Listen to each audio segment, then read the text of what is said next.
यहाँ आपके द्वारा साझा की गई रिपोर्ट का विवरण दिया गया है। ईरान में अमेरिकी F-15 विमान गिरने के बाद रेस्क्यू ऑपरेशन तेज, एक पायलट सुरक्षित। ईरान में अमेरिकी लड़ाकू विमान गिराए जाने के बाद हालात तनावपूर्ण बने हुए हैं। शुरुआती मीडिया रिपोर्टों के अनुसार अमेरिकी F-15 फाइटर जेट के एक क्रू मेंबर को सुरक्षित बचा लिया गया है, जबकि दूसरे सदस्य की तलाश अभी भी जारी है। CBS न्यूज़ की रिपोर्ट के मुताबिक अमेरिकी सेना ईरान के अंदर गहराई तक combat search and rescue CSAR mission चला रही है। यह मिशन सैन्य अभियानों में सबसे जटिल और संवेदनशील माना जाता है, जिसमें समय और सटीकता बेहद अहम होती है। अमेरिका की विशेष वायुसेना इकाइयां ऐसे अभियानों के लिए विशेष प्रशिक्षण प्राप्त करती हैं और उन्हें अक्सर संभावित संघर्ष क्षेत्रों के पास पहले से तैनात किया जाता है। रक्षा बजट में बड़ी बढ़ोतरी का प्रस्ताव। इस बीच डोनाल्ड ट्रंप ने अमेरिकी कांग्रेस से 2027 वित्तीय वर्ष के लिए $1.5 ट्रिलियन, करीब 139 लाख करोड़ रुपए के रक्षा बजट की मांग की है।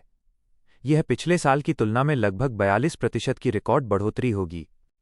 प्रस्तावित बजट में उन्नत मिसाइल रक्षा प्रणाली गोल्डन डोम के विकास, नए युद्धपोतों के निर्माण और सैन्य आधुनिकीकरण पर जोर दिया गया है। इसमें तथाकथित ट्रंप क्लास बैटलशिप परियोजना भी शामिल है। हालांकि ये बजट प्रस्ताव ईरान के साथ मौजूदा संघर्ष शुरू होने से पहले तैयार किया गया था। इसके अलावा पेंटागन ने ईरान में चल रहे सैन्य अभियान ऑपरेशन एपिक फ्यूरी के लिए अतिरिक्त $200 अरब की मांग भी रखी है। युद्ध की अवधि पर ट्रंप के बदलते बयान। ईरान के साथ जारी संघर्ष को लेकर राष्ट्रपति ट्रंप ने हाल ही में कहा कि अमेरिका अपने सैन्य लक्ष्यों को बहुत जल्द हासिल कर लेगा। उन्होंने दावा किया कि ये युद्ध दूसरे विश्व युद्ध और वियतनाम युद्ध जैसे लंबे संघर्षों की तुलना में छोटा रहेगा। ट्रंप ने नई समय सीमा देते हुए कहा कि अगले 2 से 3 हफ्तों में ईरान की सैन्य क्षमता को पूरी तरह कमजोर कर दिया जाएगा। नेटो से अमेरिका के हटने की अटकलें। इसी बीच ट्रंप के कुछ हालिया बयानों ने नेटो से अमेरिका के संभावित अलग होने की अटकलों को हवा दी है। विशेषज्ञों का मानना है कि अगर ऐसा होता है तो टर्की को गठबंधन में अपनी भूमिका मजबूत करने का अवसर मिल सकता है। तुर्की के राजनीतिक विश्लेषकों के अनुसार यह बदलाव यूरोपीय सुरक्षा ढांचे को भी प्रभावित कर सकता है।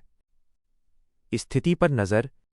फिलहाल ईरान में गिरे अमेरिकी विमान और लापता क्रू मेंबर की तलाश पर पूरी दुनिया की नज़र बनी हुई है। आने वाले दिनों में इस घटना और युद्ध की दिशा को लेकर और स्पष्टता सामने आ सकती है।